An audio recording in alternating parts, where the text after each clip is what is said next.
Hello friends, welcome to Rajat academy. Science के MCQs की series number 4 में आप लोगों का स्वागत है, जहां पर हम लोग साइंस से कुछ इंपॉर्टेंट क्वेश्चंस डिस्कस करने वाले हैं। ओके। और वीडियो में हम एक सरप्राइज़ भी आप लोगों को बताएंगे, तो पूरा वीडियो ध्यान से देखिएगा और कमेंट और वीडियो को लाइक ज़रूर करिएगा और चैनल को सब्सक्राइब करें। तो चलिए स्टार्ट करते हैं। क्वेश्चन नंबर फर्स्ट है हमारा, भारत की पृथ्वी से पृथ्वी पर मार करने वाली पहली सफलतापूर्वक विकसित देशज मिसाइल कौन सी थी? ठीक है, भारत की पृथ्वी से पृथ्वी पर मार करने वाली पहली सफलतापूर्वक विकसित देशज मिसाइल कौन सी थी? तो पहला ऑप्शन दिया गया है अग्नि, दूसरा ऑप्शन है पृथ्वी, तीसरा ऑप्शन है नाग और चौथा ऑप्शन है हमारा आकाश। तो पृथ्वी से पृथ्वी पर मार करने वाली मिसाइल कौन सी थी हमारी, जिसको हम लोग बोलते हैं option number B. Option number B हमारा राइट आंसर है इसका। पृथ्वी हमारी ऐसी मिसाइल है जो पृथ्वी से पृथ्वी मार करने वाली होती है। ठीक है। और अग्नि, ऑप्शन नंबर ए दिया गया है अग्नि। अग्नि भी एक हमारी मिसाइल है, ओके, जिसकी मारक क्षमता हमारी कितनी है, 2000 से लेके हमारा 3500 किलोमीटर। इसकी मारक क्षमता कितनी है हमारी, 2000 से लेके 3500 किलोमीटर। ध्यान दीजिएगा, इन चारों तरह की मिसाइल्स को किसने बनाया है, डीआरडीओ ने बनाया है। ठीक है। डीआरडीओ का फुल फॉर्म क्या होता है हमारा, Defence Research and Development Organisation, जिसकी स्थापना कब हुई थी, 1958 में। इसका हेडक्वार्टर कहाँ है, न्यू दिल्ली में। और इसके हेड कौन है हमारे, जी सतीश रेड्डी। ओके। इसी तरह नाग हम लोगों की कौन सी मिसाइल है, नाग हम लोगों की 3rd जनरेशन की मिसाइल है। ठीक है, ये भी डीआरडीओ ने बनाई है। आकाश भी हम लोगों की एक मिसाइल है, ठीक है, जिसको डीआरडीओ ने बनाया है। चलिए नेक्स्ट क्वेश्चन पे चलते हैं। तो क्वेश्चन नंबर 1 का आंसर क्या हुआ हमारा, पृथ्वी ऐसी मिसाइल है जो हमारी पृथ्वी से पृथ्वी पर मार करने वाली पहली मिसाइल है। ठीक है। नेक्स्ट क्वेश्चन पे चलते हैं। क्वेश्चन नंबर 2 है हमारा, अल्फ्रेड नोबेल को नोबेल पुरस्कार वितरण हेतु एक निधि स्थापित करने के लिए धनराशि दी गई थी। वो किस आविष्कार के लिए दी गई थी? अल्फ्रेड नोबेल को एक नोबेल पुरस्कार वितरण हेतु एक निधि स्थापित करने के लिए धनराशि किस आविष्कार से मिली थी? 4 ऑप्शन है हमारे, स्टीम इंजन, ऑटोमोबाइल, डायनामाइट और टेलीफोन। ओके। तो अल्फ्रेड नोबेल को किस आविष्कार के लिए नोबेल पुरस्कार दिया गया था? तो ये हमारा होता है डायनामाइट। अल्फ्रेड नोबेल ने किसका आविष्कार किया था, डायनामाइट का आविष्कार किया था। ओके। डायनामाइट का आविष्कार अल्फ्रेड नोबेल के द्वारा किया गया था। अब अन्य ऑप्शन है इसमें स्टीम इंजन का आविष्कार किसके द्वारा किया गया था हमारा, जेम्स वाट के द्वारा हमारा स्टीम इंजन का आविष्कार किया गया था। और टेलीफोन का आविष्कार हमारा किसके द्वारा किया गया था, ग्राहम बेल। ठीक है। टेलीफोन का आविष्कार हमारा किसके द्वारा किया गया था, ग्राहम बेल के द्वारा किया गया था। स्टीम इंजन का आविष्कार हमारा किसके द्वारा किया गया था, जेम्स वाट के द्वारा किया गया था। ठीक है। तो क्वेश्चन नंबर 2 का आंसर हमारा क्या हो गया, अल्फ्रेड नोबेल को किसके लिए नोबेल पुरस्कार मिला था, डायनामाइट के लिए। ऑप्शन नंबर सी हमारा राइट आंसर है। नेक्स्ट क्वेश्चन पे चलते हैं। क्वेश्चन नंबर 3 हमारा, नाभिकीय विखंडन के दौरान श्रृंखला अभिक्रिया को नियंत्रित करने के लिए न्यूट्रॉनों का अवशोषण करने के लिए कौन से 2 तत्व प्रयोग किए जाते हैं? ठीक है। तो इसका आंसर हमारा क्या हो जाएगा, देखिए, पहला ऑप्शन दिया गया है बोरॉन और कैडमियम, दूसरा ऑप्शन है बोरॉन और प्लूटोनियम, तीसरा ऑप्शन है कैडमियम और यूरेनियम, चौथा ऑप्शन है यूरेनियम और बोरॉन। ठीक है। तो नाभिकीय विखंडन में जो हमारी श्रृंखला अभिक्रिया होती है उसको कंट्रोल करने के लिए, मतलब न्यूट्रॉनों का अवशोषण करने के लिए कौन से 2 तत्व यूज़ किए जाते हैं, जो हम लोगों को बताना है। ओके। तो इसका आंसर क्या हो जाएगा हमारा, बोरॉन और कैडमियम। ऑप्शन नंबर ए इसका सही आंसर हो जाएगा। ऑप्शन नंबर ए सही आंसर हो जाएगा क्वेश्चन नंबर 3 का। बोरॉन और कैडमियम दोनों तत्व यूज किए जाते हैं हमारे किस लिए, जो हमारी श्रृंखला अभिक्रिया होती है, श्रृंखला अभिक्रिया होती है, उसको कंट्रोल करने के लिए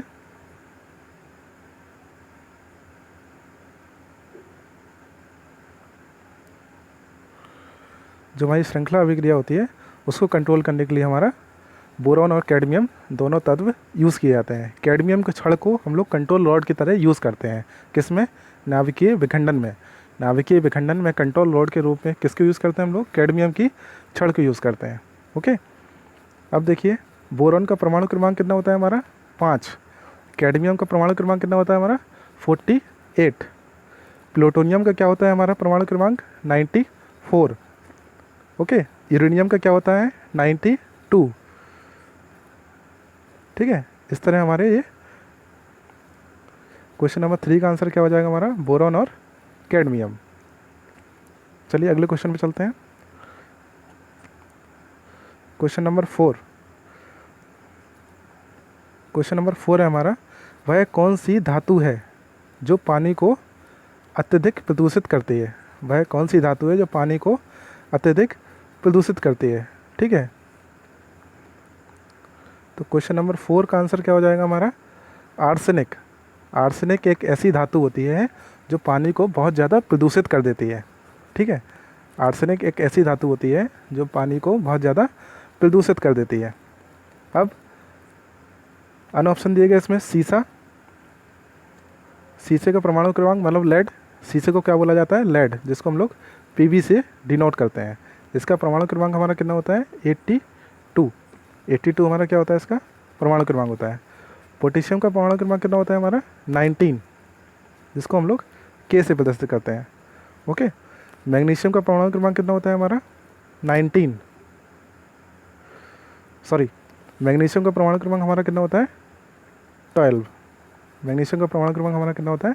12, जिसको हम लोग Mg से डिनोट करते हैं। ओके, तो क्वेश्चन नंबर 4 का आंसर हमारा क्या हो जाएगा? आर्सेनिक। आर्सेनिक एक ऐसी धातु होती है जो पानी को सबसे ज़्यादा प्रदूषित करती है। ओके, अगले क्वेश्चन में चलते हैं। Question number 5। क्वेश्चन नंबर 5 है हमारा, यूरेनियम विखंडन की सतत प्रक्रिया को जारी रखने में किस कण की ज़रूरत होती है? यूरेनियम विखंडन की सतत प्रक्रिया, जिसको कंटिन्यूस ऑपरेशन कहते हैं, हमारा कंटिन्यूस प्रोसेस को जारी करने के लिए किस कण की हमें ज़रूरत होती है? ठीक है, तो नाभिकीय विखंडन, नाभिकीय जो अभिक्रियाएं होती हैं हमारी, नाभिकीय अभिक्रिया में हमारी जो प्रोसेस होती है, ओके, उसको कंटिन्यू करने के लिए हमारी किस कण की ज़रूरत होती है? तो पहला ऑप्शन दिया गया है इलेक्ट्रॉन, दूसरा ऑप्शन है प्रोटॉन, तीसरा ऑप्शन है न्यूट्रॉन, इनमें से कोई नहीं। तो इसका आंसर क्या हो जाएगा हमारा? क्वेश्चन नंबर 5 का आंसर हो जाएगा हमारा न्यूट्रॉन। ओके, न्यूट्रॉन एक ऐसा कण होता है जो यूरेनियम विखंडन की सतत प्रक्रिया को जारी रखता है। यूरेनियम विखंडन की सतत प्रक्रिया को हमारा क्या रखता है? जारी रखता है। कौन? न्यूट्रॉन। अब देखिए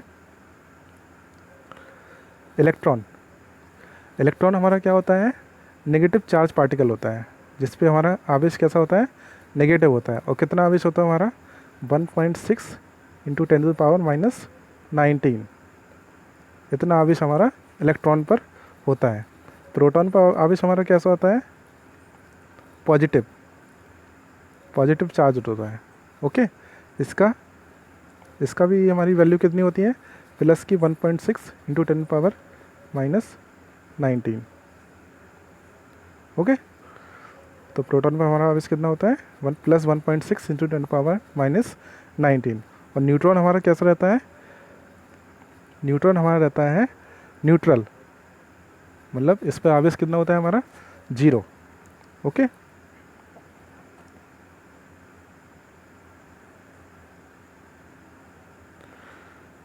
अगले क्वेश्चन में चलते हैं हम लोग। Question number 6। क्वेश्चन नंबर 6 है हमारा, ट्राइनाइट्रोटोलुइन का विस्फोटक निम्नलिखित में से किस मिश्रण द्वारा बनाया जाता है? ट्राइनाइट्रोटोलुइन का जो विस्फोटक है हमारा किसके मिश्रण द्वारा तैयार किया जाता है, जो हम लोगों को बताना है। ओके, तो ट्राइनाइट्रोटोलुइन जिसको हम लोग क्या बोलते हैं, TNT भी बोलते हैं। ये क्या होता है, एक तरह का हमारा विस्फोटक होता है। अब हमें बताना है कि ये विस्फोटक हमारा किसके मिश्रण द्वारा तैयार किया जाता है। ठीक है, तो क्वेश्चन नंबर 6 का आंसर हमारा क्या हो जाएगा, अमोनियम नाइट्रेट। अमोनियम नाइट्रेट के द्वारा हम लोगों का TNT तैयार किया जाता है। अमोनियम नाइट्रेट का फार्मूला क्या होता है हमारा, NH4NO3। NH4NO3 हमारा किसका फार्मूला होता है, अमोनियम नाइट्रेट का फार्मूला होता है। अमोनियम क्लोराइड का फार्मूला क्या होता है हमारा, अमोनियम क्लोराइड का फार्मूला होता है हमारा NH4Cl। अमोनियम क्लोराइड का फार्मूला होता है। ओके, तो क्वेश्चन नंबर 6 का आंसर हमारा क्या हो जाएगा, TNT किसके द्वारा तैयार किया जाता है हमारा, अमोनियम नाइट्रेट के द्वारा तैयार किया जाता है। ओके, नेक्स्ट क्वेश्चन पे चलते हैं। क्वेश्चन नंबर 7 है हमारा, सौर ऊर्जा का क्या कारण है। सौर ऊर्जा का कारण क्या है। 4 ऑप्शन में से हमें बताना है कि सौर ऊर्जा निम्नलिखित में से किसका कारण है। ओके, पहला ऑप्शन है हमारा संलयन अभिक्रियाएं, दूसरा है विखंडन अभिक्रियाएं, तीसरा है दहन अभिक्रियाएं, चौथा है रासायनिक अभिक्रियाएं। ठीक है, तो सौर ऊर्जा किसका कारण होता है हमारा, सौर ऊर्जा हमारा कारण होता है ऑप्शन नंबर ए, संलयन अभिक्रियाओं का। सूरज से जो हमें ऊर्जा मिलती है किस कारण मिलती है हमें, सूरज में हमारी कौन सी अभिक्रिया होती है, संलयन की अभिक्रियाएं होती हैं। ओके, अब देखिए नाभिकीय अभिक्रियाएं 2 तरह की होती हैं, एक संलयन अभिक्रिया होती है, ओके, और एक विखंडन अभिक्रिया होती है। ठीक है, जब 2 नाभिक आपस में मिलके एक बड़ा नाभिक बनाते हैं, जब दो नाभिक आपस में मिलके एक बड़ा नाभिक बनाते हैं तो इसको हम लोग क्या बोलते हैं, संलयन की अभिक्रिया। और इसका उदाहरण क्या है, सूर्य में जो ऊष्मा बनती है, सूर्य में जो ऊर्जा क्रिएट होती है, ऊर्जा बनती है हमारी, वो किस अभिक्रिया द्वारा बनती है, हमारी संलयन अभिक्रिया द्वारा बनती है। नाभिकीय संलयन वहाँ पे होता है जहाँ पे हाइड्रोजन और हीलियम के नाभिक आपस में मिलके बड़े नाभिक बनाते हैं। ओके, और विखंडन अभिक्रिया क्या होती है, जब एक बड़ा नाभिक हमारा छोटे छोटे नाभिकों में टूटता है तो उसको हम लोग को क्या कहते हैं, नाभिकीय विखंडन कहते हैं। ओके, अब नाभिकीय संलयन पर एक क्वेश्चन पूछा जाता है कि हाइड्रोजन बम किस अभिक्रिया द्वारा बनाया जाता है हमारा, तो हाइड्रोजन बम हमारा किस द्वारा बनाया जाता है, नाभिकीय संलयन अभिक्रिया द्वारा बनाया जाता है। और परमाणु बम हमारा किसके द्वारा बनाया जाता है, नाभिकीय विखंडन के द्वारा बनाया जाता है। ओके, तो क्वेश्चन नंबर 7 का आंसर हमारा क्या हो जाएगा, संलयन अभिक्रिया हमारा सौर ऊर्जा का कारण है। ओके, नेक्स्ट क्वेश्चन में चलते हैं, क्वेश्चन नंबर 8।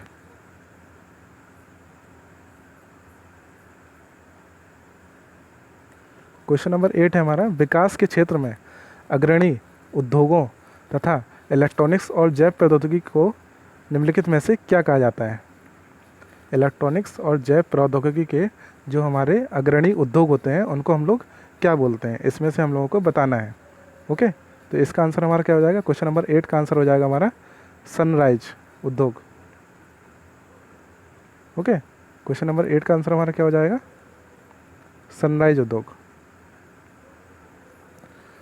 इलेक्ट्रॉनिक्स और जैव प्रौद्योगिकी के जो हमारे अग्रणी उद्योग होते हैं उनको हम लोग क्या बोलते हैं, सनराइज उद्योग बोलते हैं। नेक्स्ट क्वेश्चन हमारा चलते हैं नेक्स्ट क्वेश्चन पे। अगला क्वेश्चन है हमारा, सौर प्रणाली की खोज किसने की थी। सोलर सिस्टम जिसको बोलते हैं हम लोग, सौर प्रणाली की खोज किसने की थी। तो 4 ऑप्शन दिए गए हैं हमारे, तो इनमें से हमें बताना है कि सोलर सिस्टम का आविष्कार या सोलर सिस्टम की खोज किसने की थी। ओके, तो इसका आंसर क्या हो जाएगा हमारा, केपलर। केपलर के द्वारा हमारा सोलर सिस्टम खोजा गया था। केपलर ने ग्रहों की गति पे 3 नियम दिए गए थे। जो ग्रह हमारे सूर्य के चारों ओर चक्कर लगाते हैं उसके लिए केपलर ने कितने नियम दिए थे, 3 नियम दिए थे। ठीक है, और केपलर ने ही हमारे सोलर सिस्टम की खोज की थी। अब गैलीलियो ने क्या किया था, इन्होंने दूरबीन की खोज की थी। गैलीलियो ने क्या किया था, हमारे दूरबीन की खोज की थी। और जेएल बेर्ड ने किसका आविष्कार किया था,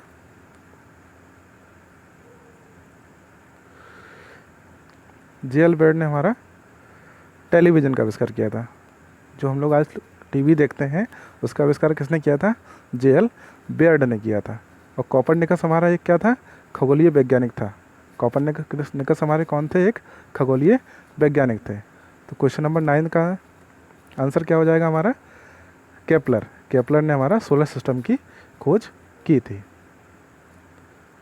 क्वेश्चन नंबर 10 पे चलते हैं हम लोग।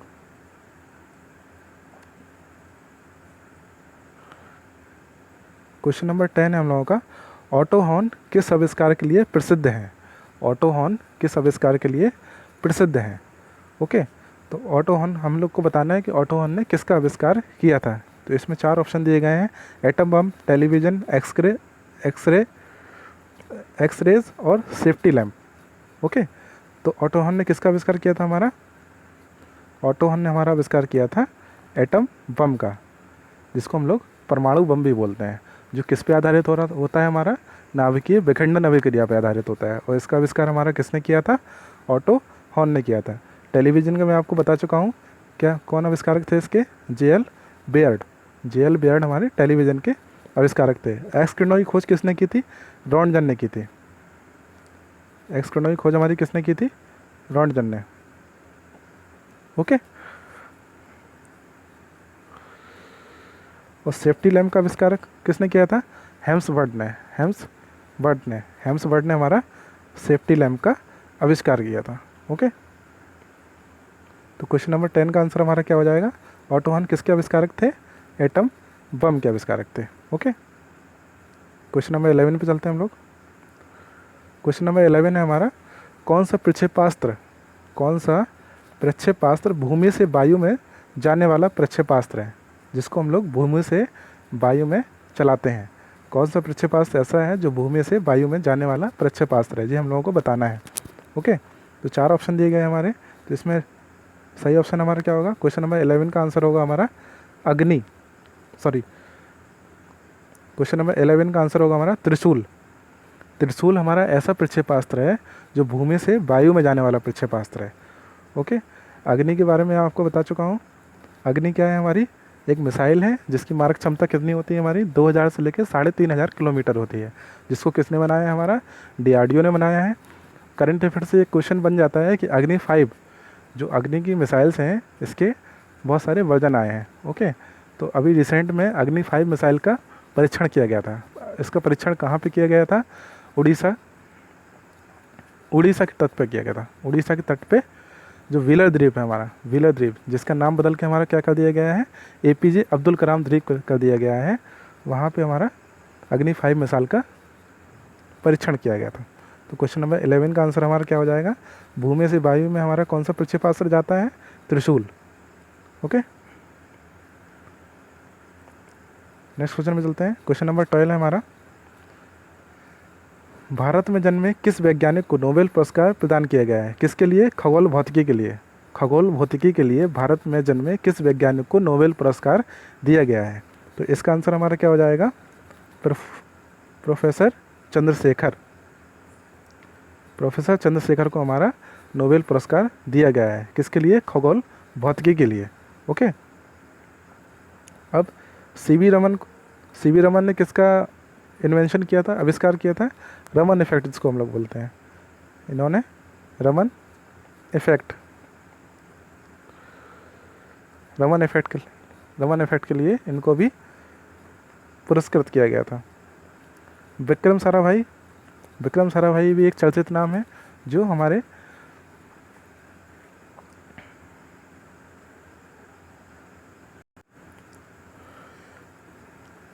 विक्रम साराभाई हमारे कौन है?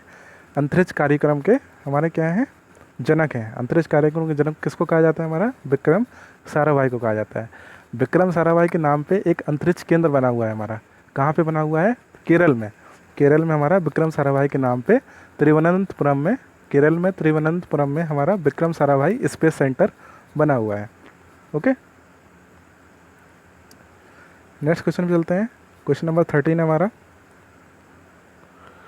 क्लोरोफ्लोरोकार्बन ज़्यादातर कहाँ इस्तेमाल होते हैं? क्लोरोफ्लोरोकार्बन जिसको हम लोग CFC भी बोलते हैं। ओके, CFC कहाँ इस्तेमाल होते हैं हमारे? तो इसका आंसर हमारा क्या हो जाएगा? क्वेश्चन नंबर 13 का आंसर हो जाएगा हमारा, क्लोरोफ्लोरोकार्बन कहाँ पर इस्तेमाल होते हैं? हमारे रेफ्रिजरेटरों में। जो हमारी फ्रिज होती है, घर में जो फ्रिज रखी रहती हैं, उनसे हमारा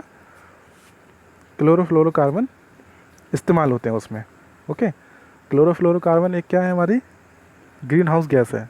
ये क्या है हमारी, एक ग्रीन हाउस गैस है। ओके, तो क्वेश्चन नंबर 13 का आंसर हमारा क्या हो जाएगा, refrigerator, option number D. Next question में चलते हैं। क्वेश्चन नंबर 14 है हमारा, अधिकतम जैविक क्षति किससे होती है। अधिकतम जैविक क्षति किससे होती है। तो एक्स किरणें, गामा किरणें, बीटा किरणें, अल्फा किरणें।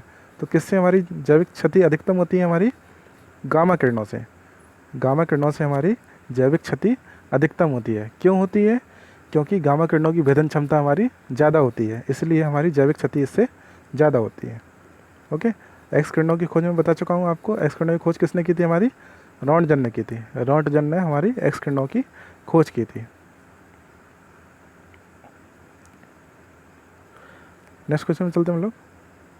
क्वेश्चन नंबर 15 है हमारा, कौन सा प्रक्षेपास्त्र वायु से वायु में जाने वाला प्रक्षेपास्त्र है। कौन सा प्रक्षेपास्त्र वायु से वायु में जाने वाला प्रक्षेपास्त्र है। तो इसका आंसर हमारा क्या हो जाएगा, हमारा अस्त्र। अस्त्र हमारा ऐसा प्रक्षेपास्त्र है जो वायु से वायु में प्रक्षेपित किया जाता है।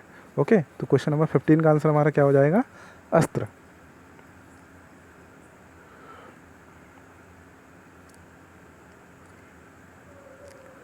क्वेश्चन नंबर 16 देखते हैं। फ्रेंड्स, मैंने आपसे कहा था वीडियो में एक सरप्राइज़ है। सरप्राइज़ क्या है मैं आपको बताता हूँ। क्वेश्चन नंबर 16 जो दिया गया है हमारा, क्वेश्चन नंबर 16 हमारा दिया गया है, नासा के किस संबंधित मिशन का नाम जूनो है। नासा के किस संबंधित मिशन का नाम जूनो है। इसका आंसर आप लोग को कमेंट बॉक्स में बताना है। सरप्राइज़ ये है हमारा, जो क्वेश्चन नंबर 16 का आंसर सबसे पहले कमेंट बॉक्स में बताएगा उसको 10 रुपये पेटीएम